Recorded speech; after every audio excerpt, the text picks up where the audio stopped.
Hey, everybody, this is Dominic, DeAngelo, WrestleZone.com. Today's date is October 13th, 2021. Halloween season is right upon us, but we got something scary coming up on AEW Rampage.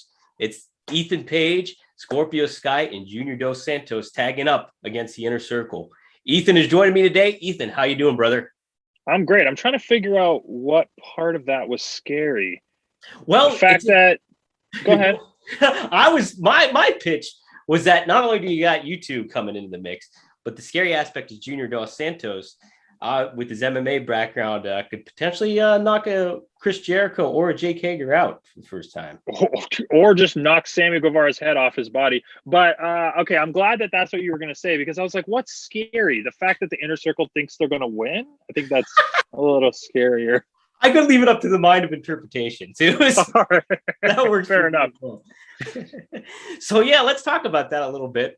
Obviously, you got the American Top fight team on your shirt and everything like that. That's right. How did now you are a big action figure collector, obviously. We'll touch upon that a little bit later on. But how does Dan Lambert feel about that? And how does it all tie in to you and Scorpio Sky being the Men of the Year with America Top Team? So I like to keep my hobbies to myself as an off-screen thing. Yes. But it's kind of a known fact that Dan Lambert is a giant belt collector. Oh. So when it comes to, like, he's got literally championship belts that were held by the champions and walked to the ring. Like, this man's collection is compared to nobody. Or maybe Conrad Thompson could put up a fight, but he's a huge collector too. So he understands. It's something we don't talk about. We just, all right, you do this, we're gonna let it slide. You keep winning matches and kicking Jericho in the head, we're good to go. So that's all I want. As long as you do those two things, you're in the clear. Yeah, it's kind of like, when you're growing up and your parents, they tell you, listen, you keep your room clean, you do your homework, you be a good kid, you can do whatever you want. I trust you. The same thing. Now, were you a good kid growing up, or were you a little bit rebellious? I was a terrible kid. Or awful kid. Just because I like to have too much fun. I was too silly. You could tell I'm a goofball. So obviously that comes from being a kid, and you never really lose that. Well, at least I tried not to lose that imagination or spirit. So yeah, I mean, I was a respectful kid, but not really a good kid. Not really a good kid. You kept the kayfabe of being a good kid, but you were shoot bad kid. Bingo. I nailed it. All right. Well, so what I did want to start off too talking about, it was neat how you debuted in AEW as a singles competitor, and you kind of cut your swath there a little bit. But then you and Scorpio Sky ended up pairing up, and you're known for your tag team expertise. But talk about the chemistry that you and Scorpio Sky had and how that all kind of came to be the Men of the Year, just as the origin story, if you will. Yeah, it's so crazy because it's not something that I came up with or even Sky came up with. This is purely Tony Khan. This is what we're going to do. And both of us were like, this is interesting. And that was the nicest way we could say, I don't know if this is going to work, bro. But I will be the first to admit, this is my favorite thing I've ever done. Like, he brings out parts of me that I couldn't with my previous tag teams, because he complements it by being just as extra as me, just as flamboyant or as stylish or outgoing or outlandish. Like, we complement each other as a team, especially in the ring. We've never done a tag move, yet somehow we've had 10 wins as a tag team. But also I have 10 wins as a singles competitor. So we're not like a full-blown tag team. We're partners. And we both want to win, whether it's him winning the TNT title, me winning the TNT title, us winning the tag titles, world title. It doesn't, like, we just want to win. We're friends. We've literally become really good friends. So it's awesome. What do you guys, out of the ring, what do you guys kind of relate to in a lot of ways, or kind of share and like having fun with, or on your off time or anything like that? Singlet food. Yes. That's what we call it. Singlet food. Neither of us wear a singlet, but if we eat this food, we might have to. You might have to. Yeah. There was like a stretch where I don't want to talk about it, but lost the coffin match. So there was a little recovery time, recouping time, Reflection. to kind of, get a game plan together. So there was a couple weeks of television where we would be coming in and kind of sitting in catering, enjoying this feast. And when I say feast, I mean AEW catering is next level. Is it? I don't know what other catering companies have red velvet cake or brownies all the time, or a freezer with 8 to 10 options of ice cream bars or cones or sandwiches.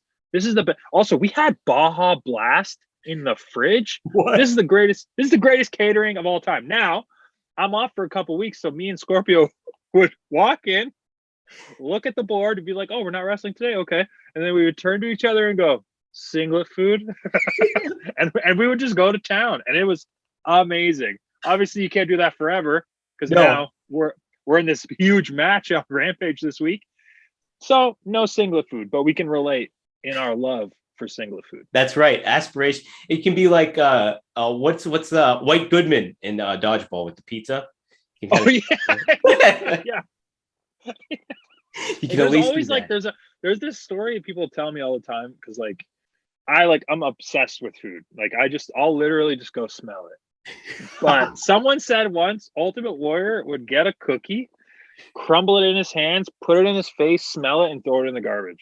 What the fuck? Or like crazy Ricky Starks. Ricky Starks will do this all the time. Yeah. He'll get a dessert, he'll walk over to me, he'll take one bite, and he'll go, "That's enough." And he'll throw it in the trash. I'm like, "Well, you're the worst human being ever." Mostly because he ate it. What the fuck? He ate it. Dang it.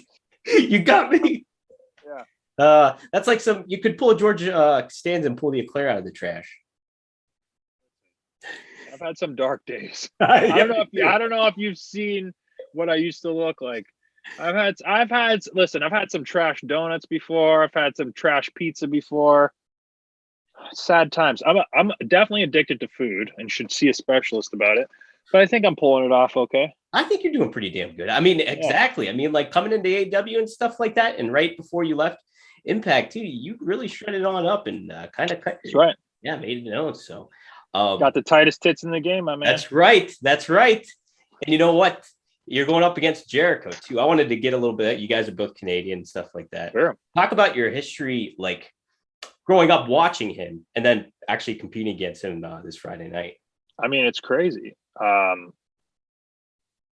I would say I'm a little bit more Canadian than him since I've been here my whole career. He definitely hasn't.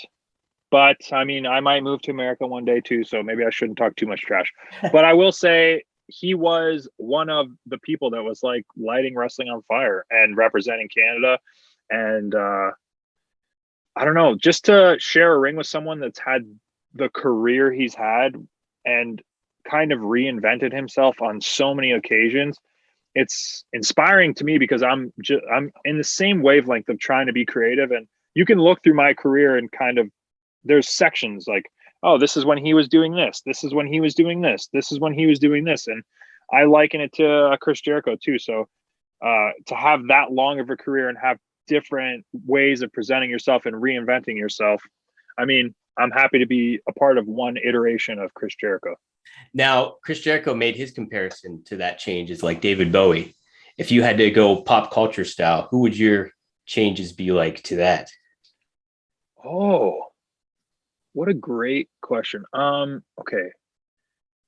Kanye, there you go. Wow. And I'll only say in the way he presents his music. I think he's like, maybe the way he is personally has kind of been the same, maybe matured over time, maybe had a couple moments where he lost his mind a little bit, but yeah. So have I. And like, I think that he has never tried to release the same album twice.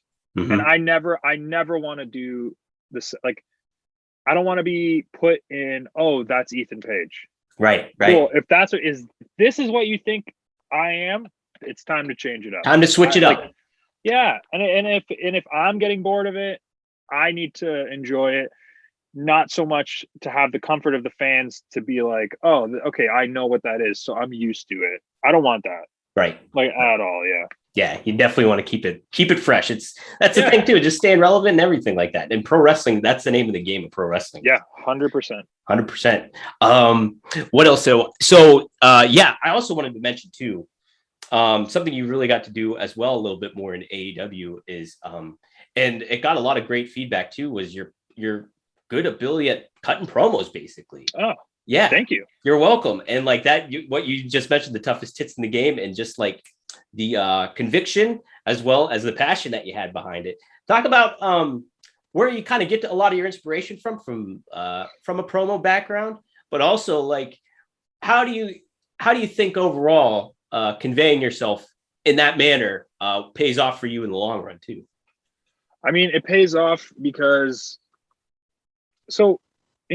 most recently I did that promo where the fans were chanting what, and I've got hundreds of comments about like, oh, how did you shut down those what chants, or that was so cool how you shut down those what. I don't think I shut anything down. I just think they wanted to hear what I had to say. Yeah. And that's literally it. I just make sure that when it's time for me to be on screen, or even if I'm not speaking, I want everyone's attention. And I don't know if it's not even something that I think about. I just always thought the more authentic you are, the more dedicated you are to your performance, the more interesting you are. And you're trying to captivate an entire audience, and you have to exude that confidence and star-like quality. And that's all I'm trying to do. And I'm also emulating my favorite wrestlers. That's all it is. Like, why are we trying to reinvent the wheel? Right. I don't understand. Everyone that's my age watched wrestlers act exactly how I'm acting now. That's it. That's it. That's it. Listen, I'm sorry I'm 6'2". I'm sorry I'm 230 pounds. I'm sorry that I'm jacked, got the tightest tits in the game, and a beautiful smile. I'm very sorry that I have an extremely glowing tan and a beautiful face. This is just what I was given, so let me use it. let me use my palette. I'm the Bob Ross here going on. That's it. Exactly. Yes. That's it. I'm just trying to use what I was given. That's all. No, it's I think too, it's when you get that moment to kind of showcase yourself from a verbal perspective, I guess, I think it just that's what wrestling is about to a lot of ways. I mean, like you look, the Dusty Rhodeses and the Rocks, and the list goes on. That's what really defines and sets somebody above the bar. And like you getting the opportunity to do that has been pretty neat to start off, and I think helping build this feud between all you guys too. So I hope so, and I hope we get more opportunities like that. And you were saying that I delivered it with conviction and like passion. It's because there wasn't many opportunities up until recent where I was able to have full microphone control and to really just be myself. Plus, I'm so new in the company. It's 7 months, but relatively new. I'm not trying to step on any toes. I'm trying to find my place and get comfortable. That night I was comfortable. Yes. And that night I just told myself, look, this is your moment. And if it's not, it's going to pass you by. So it's time to deliver. And I delivered. Yeah. That's what Ethan Page does. That's what he does. Now, obviously we talked about Dan Lambert a little bit, but I wanted to touch back upon that because he's very good on the mic as well. And he's quite the polarizing fellow on the mic too. Isn't he? Yes. So I want to talk about that a little bit. And social media, you get the whole bunch of negativity. You also get some positive stuff, but overall Twitter's it's pretty negative Nancy in a lot of ways. So I can agree with that. So how do you feel like with Dan Lambert and the polarization he's catching and just his ability to do what he's doing on the mic? I think if you're in the arena and someone comes out that you hate and it makes you go, boo. If I'm in charge, I'm having that guy talk every week. Right. Like, what do you want, a show where everybody's loved? That's so boring. Uh-huh. That is so boring. You're also talking about Dan Lambert, the biggest wrestling fan of all time, who is like a known belt collector and genuinely loves the history of professional wrestling. Listen to him. Yeah. I don't know. Like, and the whole like Twitter thing, I with time had to kind of just understand that that is such a small portion of the, like, look, we go to these arenas and sometimes 15,000, 10,000 people. You're not getting 10,000 tweets. And that's just the people sitting in the seats. Never mind the million plus that are watching just in America. Right. Then the 200,000 plus or more watching in Canada. Mm-hmm. Then the UK. Then it's just like a worldwide on Fight TV. These are not all people on Twitter complaining about, no, these are people just watching a TV show, being entertained, not trying to like play armchair quarterback. I appreciate everyone that even takes the time to send me a negative comment. Controversy creates cash. It's been said 100 times in wrestling, but attention is very important. Being relevant is very important, and being hated is very important in my job. Important. It's so key. Yeah. Love and hate. Good versus evil. Of course. Good versus evil. Tell me a good story that didn't have that. Mm-hmm.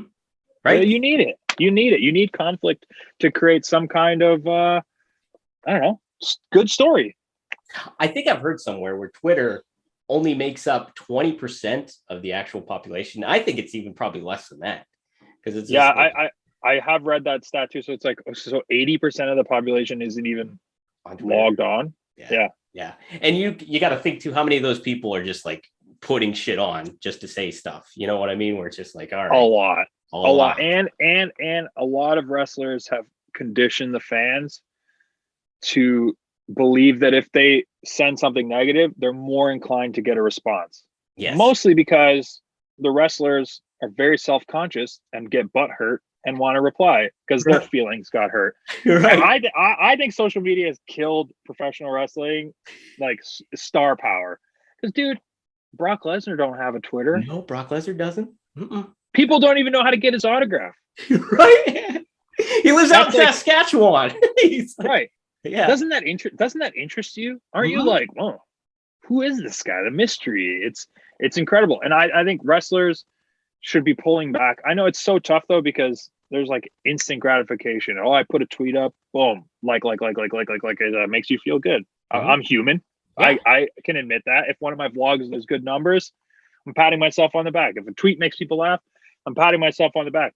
We have to resist the urge to reply to absolutely everything, especially the negative. I would love to recondition fans to know that they'll get more attention with positive. Dude, I'm 100% with you on that, because it's like, even if you look for, I've heard from like the older days and stuff, like the specifics of having wrestling, like in a ring, fans would look up at the wrestlers. So it's like, okay, this is something unattainable that I can't really relate to.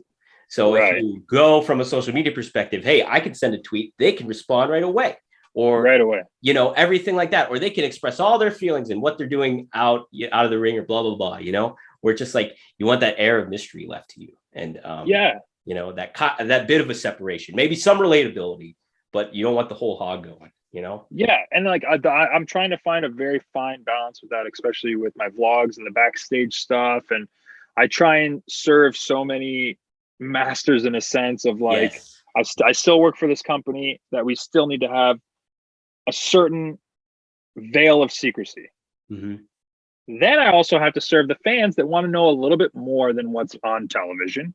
Then I need to serve the fact that I might not be a wrestler forever. So I would like my own fan base and audience that I can carry with me for the rest of my life. Not wrestling career, but life.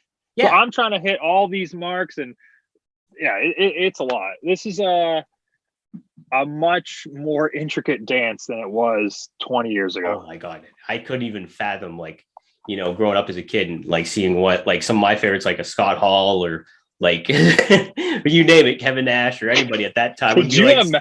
Putting on Twitter. Could you imagine? I'm just laughing at like, could you imagine those like late night tweets or like someone live streaming a drive at night? It's just like, oh, it's Kevin Nash and Scott Hall live on Twitch. What's up? Yeah, right. Like, yo, yeah, I know they wouldn't be doing that. Yeah, right. Yeah, it's true. All right. So transitioning to the second part of this interview, I got to talk to you about action figures and comics and stuff like that. But first, I did want to mention, I noticed that you're a huge Batman the Animated Series fan. Massive, yeah. That's right in the thick of my youth too. So Fox Kids, I was glued to the television and everything. So what makes Batman the Animated Series, like, is that probably your favorite show of all time, or just in general, just a cartoon wise, or how do you balance that out, or rank it, if you will? I would say definitely favorite show as a kid. Mm-hmm. And it's held up growing up. I was actually rewatching the whole thing with my wife because she was like, this is a kid's cartoon. I go, no. No, it isn't. This is a show made for adults that kids watched and bought toys for, because the stories that they tell, the way the show is written, the way it's presented, even the fact that they have an orchestra that kind of fell in their lap because of Steven Spielberg. And like, dude, the show is perfection. Like, didn't it win like some awards for certain episodes? I want to say it did. Yeah. And the cultivation of characters too that they did on that, unbelievable. Like these legendary characters. Like, my favorite character is Mr. Freeze. Yeah. What is he in? 3 or 4 episodes Mm-hmm. in the entire series? Yeah. And he's left a mark on me for the rest of my life. He loves Nora so much. So damn much. So much. Like, that's a character that makes you say, is he a bad guy? I don't know. Yeah. That's the thing.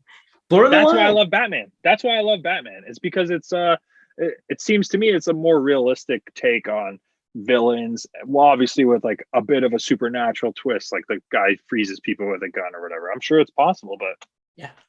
But come on. Yeah. I get it.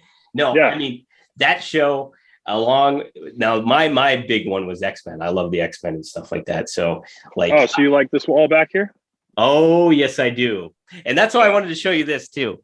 Hold on, let me put my coffee down. Did you happen to get this figure? So they did a remake of all of them. Ooh, yeah.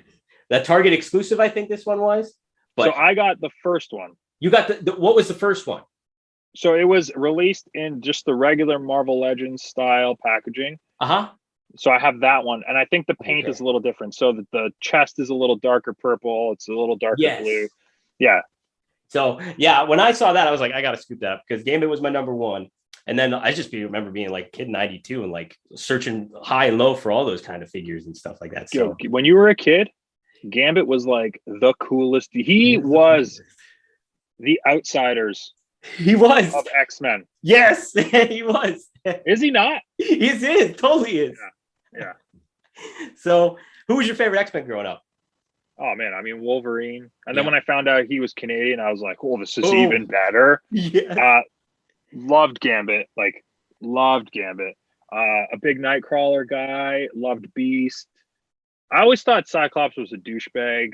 Yeah. But like I used to love drawing as a kid, so I would always like drawing him. And then just to me, like my favorite Marvel is Spider-Man, is because I think they have the best villains. And then I would go X-Men just because the cast and colors are so big. There's the options and characters and team ups, and love Colossus. Like there's too many to name. Like you're like, oh, what's your favorite? I could go on all day. Oh yeah. Yeah. They're all valued the same to me. It's just like the X-Men, not just one thing. I think maybe Wolverine's at the top and then everyone else. Then everybody else, but it's still a whole big pool. Yeah, I get you. Yeah. I get you. All right, we'll close it out with, let's see here. There was what was the other one I wanted to ask? Oh, yes. What is your white whale of action figures? Is there one that you haven't gotten yet that you still want to get? So I did have a white whale. Uh-huh. It was actually the combat belt Batman in the package from the animated series, and I was hunting it for a long time. Yeah. And this is also during a time where maybe my finances were not in the same place they are now. And a very good friend of mine, Hornswoggle, bought it for me for Christmas and sent it to me. Now there's two ways to look at this. One, what a great friend. Yes. Like the ultimate gesture of love.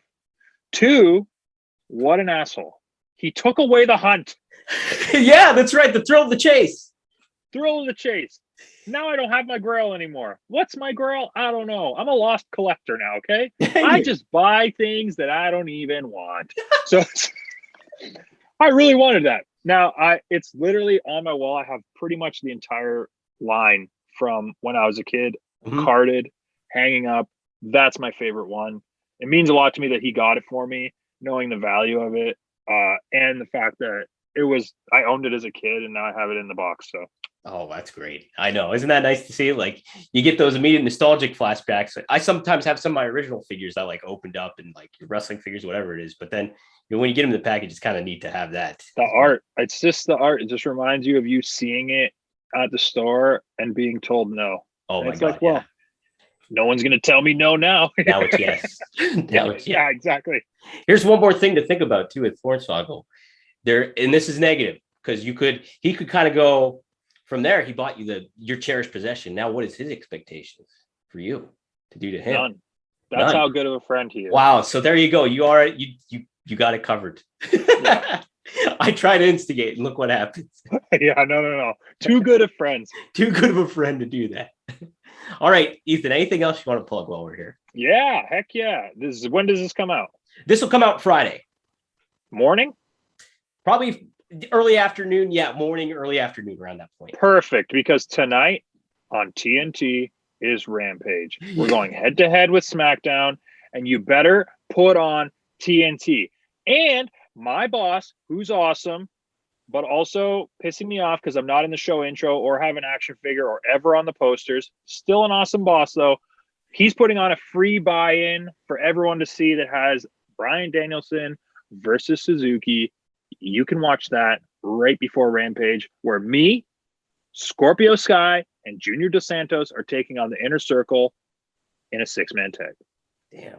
Not only are you the Men of the Year, but you're the master of promotion. So how about that? I mean, I get paid to do it. You got to be good at it if you're getting paid to do it. You get the monies. All right, guys, this is Dominic DeAngelo from WrestleZone.com. You can follow me on Twitter at Dominic DeAngelo. You can follow WrestleZone on Twitter at WrestleZone.com. And hey, go to WrestleZone.com for all wrestling needs. Thanks, Ethan. No problem. All right. Cool, guys.